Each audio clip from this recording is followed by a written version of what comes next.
see. We have in the booth right now doors, hardtop sides.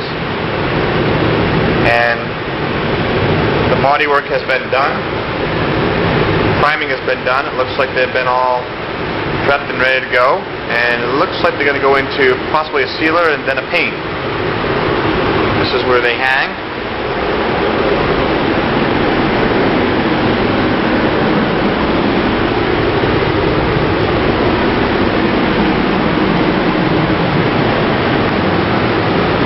It is nice to see a really clean front door that is free of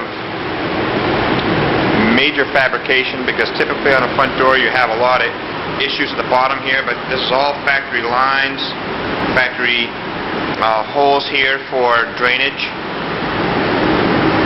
and looks great. This is the driver's door, also looks nice.